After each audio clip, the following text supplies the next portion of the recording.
നമസ്കാരം മലയാളി വാർത്തയിലേക്ക് സ്വാഗതം. ഐക്യരാഷ്ട്ര സംഘടനയുടെ പൊതുസഭയിൽ കഴിഞ്ഞ ദിവസം ലോക നേതാക്കളെല്ലാം തന്നെ ഒത്തുകൂടിയപ്പോൾ പല രീതിയിലുള്ള സംഭവങ്ങൾ അവിടെ നടന്നിട്ടുണ്ടായിരുന്നു. അപ്രതീക്ഷിതമായിട്ടുള്ള പല നീക്കങ്ങളും ലോക നേതാക്കളെല്ലാം തന്നെ അക്ഷരാർത്ഥത്തിൽ ഞെട്ടിച്ചിരിക്കുകയാണ്. ഏതായാലും ഇന്നലെ ഐക്യരാഷ്ട്ര സംഘടനയുടെ പൊതുസഭയിൽ പ്രസംഗിക്കാനെത്തിയ ഡൊണാൾഡ് ട്രംപ് കയറിയ എസ്കലേറ്റർ നിലച്ചതും ഏറെ വിവാദമായിട്ടുണ്ടായിരുന്നു. ഇതോടെ മെലാനിയയും ട്രംപും നടന്നു കയറുകയാണ് ഉണ്ടായത്. ഈ സംഭവത്തിൽ ഇപ്പോൾ ട്രംപ് കൂടുതൽ അമർഷം പ്രകടിപ്പിച്ചിരിക്കുകയാണ്. ഈ സംഭവം ദുരൂഹമാണെന്നും അട്ടിമറി നീക്കമാണ് നടന്നതെന്നുമാണ് ട്രംപിന്റെ ആരോപണം. തനിക്കെതിരെ ഐക്യരാഷ്ട്ര സംഘടനയിൽ ഗൂഢാലോചന നടന്നിട്ടുണ്ടെന്നും ഇത് അട്ടിമറി നീക്കമാണെന്നും ട്രംപ് ആരോപിച്ചു.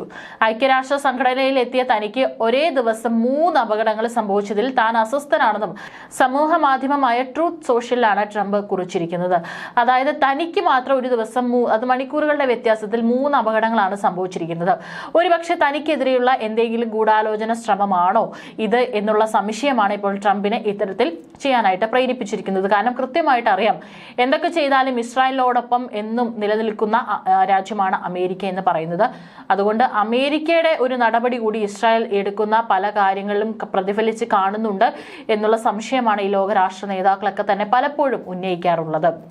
കഴിഞ്ഞ ദിവസം പുറത്തു വന്നിട്ടുള്ള വീഡിയോയിൽ ട്രംപ് പറയുന്നത് താനും തന്റെ ഭാര്യയും മുകളിലേക്ക് പോകുന്നതിനിടെ എസ്കലേറ്റർ പെട്ടെന്ന് നിലച്ചു. അതിനു മുൻപ് വരെ ആ എസ്കലേറ്ററിലൂടെ പലരും പോയിരുന്നതാണ്. പക്ഷേ ട്രംപ് വരുന്ന സമയത്താണ് ഇതുണ്ടായിരിക്കുന്നത്. ഇത് തികച്ചും ഒരു അട്ടിമറി നീക്കമാണ്. തുടർന്ന് താൻ പ്രസംഗിക്കുന്നതിനിടെ ടെലിപ്രോമിറ്റർ തകരാറിലായെന്നും ട്രംപ് ചൂണ്ടിക്കാട്ടി. മൂന്നാമതായി താൻ നടത്തിയ പ്രസംഗം ഭാര്യ മെലാനിയ ഉൾപ്പെടെ പലർക്കും കേൾക്കാൻ സാധിച്ചില്ലെന്നും ഇയർ പീസുകളിൽ തകരാർ ഉണ്ടായതായും ട്രംപ് ആരോപിച്ചു. ഉത്തരവാദികൾ ഉടൻ അറസ്റ്റ് ചെയ്യണമെന്നും ട്രംപ് ആവശ്യപ്പെട്ടു. അതേസമയം ട്രംപിന്റെ ആരോപണങ്ങൾ UN അധികൃതർ നിഷേധിക്കുകയാണ് ഉണ്ടായത്. എസ്കലേറ്റർ നിൽക്കാൻ കാരണം ട്രംപിന്റെ സംഘത്തിലെ വീഡിയോഗ്രാഫർ എമർജൻസി സ്വിച്ച് അമർത്തിയതിനാലാണെന്നാണ് UN ഉദ്യോഗസ്ഥർ പറയുന്നത്. ടെലിപ്രോമീറ്റർ പ്രവർത്തിപ്പിച്ചതിന്റെ ഉത്തരവാദിത്തം ഐക്യരാഷ്ട്ര സംഘടനയ്ക്കല്ലെന്നും US അധികൃതർ നേരിട്ടാണ് അത് ചെയ്തിരുന്നതെന്നും UN ഉദ്യോഗസ്ഥർ വ്യക്തമാക്കിയിട്ടുണ്ട്. എന്നാൽ പ്രസംഗം കേൾക്കുന്ന ഇയർപീസുകളിൽ തകരാറിനെ കുറിച്ച് UN അധികൃതർ മറുപടി നൽകിയിട്ടില്ല. അതിനിടെ US രഹസ്യാന്വേഷണ വിഭാഗം സംഭവത്തിൽ പ്രാഥമിക അന്വേഷണം ആരംഭിച്ചിട്ടുണ്ട്. കാരണം 1 അല്ല 2, 3 തവണയാണ് ഇത്തരത്തിൽ പല രീതിയിലുള്ള സംഭവങ്ങൾ ഉണ്ടായിരിക്കുന്നത്. സംഭവിച്ചതൊന്നും യാദൃശ്ചികമല്ല. ഇത് UN-ൽ നടന്ന 3 അട്ടിമറിയാണ്. അവർ സ്വയം ലജ്ജിക്കണം. ഈ കത്തിന്റെ ഒരു പകർപ്പ് ഞാൻ സെക്രട്ടറി ജനറലിന് അയക്കുന്നു. സംഭവത്തിൽ അടിയന്തര അന്വേഷണം ഞാൻ ആവശ്യപ്പെടുന്നു. ഐക്യരാഷ്ട്ര സംഘടനയ്ക്ക് അവരെ ഏൽപ്പിച്ച ജോലി ചെയ്യാൻ കഴിയാത്തതിൽ വലിയ അതിശയമൊന്നുമില്ല. എസ്കലേറ്ററിന് സമീപത്തെ എല്ലാ CCTV ടേപ്പുകളും സംരക്ഷിക്കണം. സീക്രട്ട് സർവീസ് കേസിൽ അന്വേഷണം ആരംഭിച്ചിട്ടുണ്ടെന്നാണ് ട്രംപ് ട്രൂത്ത് സോഷ്യലിൽ കുറിച്ചിരിക്കുന്നത്. അതേസമയം UN ആസ്ഥാനത്തുണ്ടായ സംഭവത്തിൽ അന്വേഷണം വേണമെന്ന് വൈറ്റ് ഹൌസും ആവശ്യപ്പെട്ടു. White house press secretary Karoline Leavitt ആണ് UN അധികൃതർ സംഭവത്തിൽ അന്വേഷണം നടത്തണമെന്ന് ആവശ്യപ്പെട്ട് രംഗത്തെത്തിയത്. ആരെങ്കിലും മനഃപൂർവ്വം എസ്കലേറ്റർ നിർത്തിയതാണെങ്കിൽ അവരെ പുറത്താക്കണമെന്നും വിശദമായ അന്വേഷണം വേണമെന്നും പ്രസ് സെക്രട്ടറി കരോലിൻ ലീവിറ്റ് സമൂഹ മാധ്യമത്തിൽ കുറിച്ചു. 7 യുദ്ധങ്ങൾ അവസാനിപ്പിച്ചിട്ടും മധ്യത്തിൽ നിന്ന് പോയ എസ്കലേറ്റർ ആണ് തനിക്ക് UN-ൽ നിന്ന് കിട്ടിയതെന്നായിരുന്നു സംഭവത്തെക്കുറിച്ച് ഡൊണാൾഡ് ട്രംപ് തന്റെ പ്രസംഗത്തിൽ പ്രതികരിച്ചത്. മെലാനിയ നല്ല ആരോഗ്യാവസ്ഥയിലല്ലായിരുന്നുവെങ്കിൽ അവർ വീണു പോകുമായിരുന്നെന്നും അദ്ദേഹം പറഞ്ഞു. ഐക്യരാഷ്ട്രസഭയുടെ പൊതുസഭയെ അഭിസംബോധന ചെയ്തുകൊണ്ട് നടത്തിയ പ്രസംഗത്തിലാണ് അമേരിക്കൻ പ്രസിഡന്റ് ഡൊണാൾഡ് ട്രംപ് ഇന്ത്യയെയും രൂക്ഷമായി വിമർശിച്ചത്. നയതന്ത്ര തലത്തിൽ ചർച്ചയായിട്ടുണ്ട് അത്. റഷ്യ യുക്രൈൻ യുദ്ധത്തിന് ഇന്ത്യയും ചൈനയും സഹായം നൽകുന്നുവെന്ന് ആരോപിച്ച് ട്രംപ് രംഗത്ത് വന്നത്. റഷ്യയിൽ നിന്ന് എണ്ണ വാങ്ങുന്നത് തുടരുന്നതിനിടെ ശക്തമായ ഭാഷയിലാണ് പ്രതികരിച്ചത്.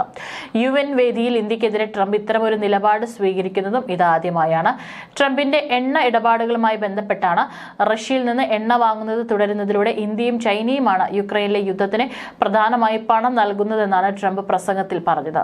യൂറോപ്യൻ രാജ്യങ്ങൾ ഉൾപ്പെടെ റഷ്യൻ ഊർജ്ജ ഉൽപ്പന്നങ്ങൾ വാങ്ങുന്നത് നിർത്താത്തതിനെയും അദ്ദേഹം വിമർശിച്ചു. ഈ നിലപാട് തുടർന്നാൽ ഇന്ത്യക്ക് മേൽ കൂടുതൽ ശക്തമായ താരിഫുകൾ ഏർപ്പെടുത്തുമെന്നും ട്രംപ് മുന്നറിയിപ്പ് നൽകി. യുക്രൈൻ യുദ്ധം വേഗത്തിൽ അവസാനിപ്പിക്കാൻ ഇത് സഹായിക്കുമെന്നും അദ്ദേഹം കൂട്ടിച്ചേർത്തു. ഇന്ത്യ പാക് സംഘർഷവും ട്രംപിന്റെ പ്രസംഗത്തിൽ പരാമർശ വിഷയമായി. താൻ അധികാരമേറ്റതിനു ശേഷം 7 യുദ്ധങ്ങൾ അവസാനിപ്പിച്ചുവെന്നും ട്രംപ് അവകാശപ്പെട്ടു. ഇതിലൊന്ന് ഇന്ത്യയും പാകിസ്ഥാനും തമ്മിലുള്ള സംഘർഷമാണെന്നും അദ്ദേഹം ആവർത്തിച്ചു. ഇതിന് നൊബേൽ സമ്മാനം ലഭിക്കാൻ താൻ അർഹനാണെന്നും ട്രംപ് പറഞ്ഞു. എന്നാൽ ട്രംപിന്റെ ഈ വാദം ഇന്ത്യ നേരത്തെ തന്നെ തള്ളിക്കളഞ്ഞതാണ്. ഗാസയുമായുള്ള യുദ്ധം ഇസ്രായേൽ അവസാനിപ്പിക്കേണ്ടി വരും. ഗാസയിലെ യുദ്ധം ജൂതരാഷ്ട്രത്തിന് ദോഷം ചെയ്യുമെന്നതിൽ സംശയമില്ല. ഇസ്രായേൽ യുദ്ധത്തിൽ വിജയിക്കുന്നുണ്ടാവും, പക്ഷേ പൊതുവികാരത്തിന് മുന്നിൽ അവർ വിജയിക്കുന്നില്ല. എല്ലാവർക്കും അറിയാവുന്നതുപോലെ അത് ഇസ്രായേലിനെ ദോഷകരമായി ബാധിക്കുന്നുണ്ടെന്നും ട്രംപ് പറഞ്ഞിട്ടുണ്ട്. ഈ വിഷയത്തിൽ കഴിഞ്ഞ വർഷം നടന്ന തെരഞ്ഞെടുപ്പ് പ്രചാരണ വേളയിലും ട്രംപ് നൽകിയ മുന്നറിയിപ്പുകളുടെ ആവർത്തനമാണ് ഈ അഭിപ്രായങ്ങളെല്ലാം. ജനുവരിയിൽ അധികാരത്തിലേറിയ ശേഷം അദ്ദേഹം ഈ അഭിപ്രായങ്ങൾ പറഞ്ഞിട്ടില്ലെങ്കിലും സമീപ ആഴ്ചകളിൽ യുദ്ധം വേഗത്തിൽ അവസാനിപ്പിക്കാനായി ഇസ്രായേലിനോടുള്ള തന്റെ ആഹ്വാനം ട്രംപ് ആവർത്തിച്ചിരുന്നു. അവർക്ക് ആ യുദ്ധം അവസാനിപ്പിക്കേണ്ടി വരും, അത് ഇസ്രായേലിനെ ദോഷകരമായി ബാധിക്കുന്നുണ്ട് എന്ന് ട്രംപ് ഊന്നി പറഞ്ഞു. അതേസമയം ബന്ദികളെ മോചിപ്പിക്കുന്നതിന് മുൻപ് ഹമാസിനെ നശിപ്പിക്കണമെന്ന് വാദിച്ച് ഗാസ സിറ്റി പിടിച്ചെടുക്കാനുള്ള ഇസ്രായേലിന്റെ പദ്ധതിക്കും ട്രംപ് പിന്തുണ പ്രഖ്യാപിച്ചിട്ടുമുണ്ട്. ഈ സൈനിക നീക്കത്തിന് 4-5 മാസം എടുക്കുമെന്നാണ് ഇസ്രായേലിന്റെ സൈനിക വിലയിരുത്തൽ സൂചിപ്പിക്കുന്നത്. പ്രധാനമന്ത്രി ബെഞ്ചമിൻ നെതന്യാഹു മധ്യ ഗാസയിലെ അഭയാർത്ഥി ക്യാമ്പുകളിലേക്ക് ഒരു തുടർ ആക്രമണം പരിഗണിക്കുന്നതായും റിപ്പോർട്ടുകളുണ്ട്. ഏതായാലും വളരെ സംഘർഷഭരിതമായിട്ടുള്ള അവസ്ഥയാണ് നിലനിൽക്കുന്നത്. ഇതിനിടയിലാണ് ഐക്യരാഷ്ട്രസഭയിൽ ഐക്യകണ്ഠേന ഇപ്പോൾ കൂടുതൽ രാജ്യങ്ങൾ പലസ്തീനെ അംഗീകരിച്ചുകൊണ്ട് രംഗത്ത് വരുന്നത്.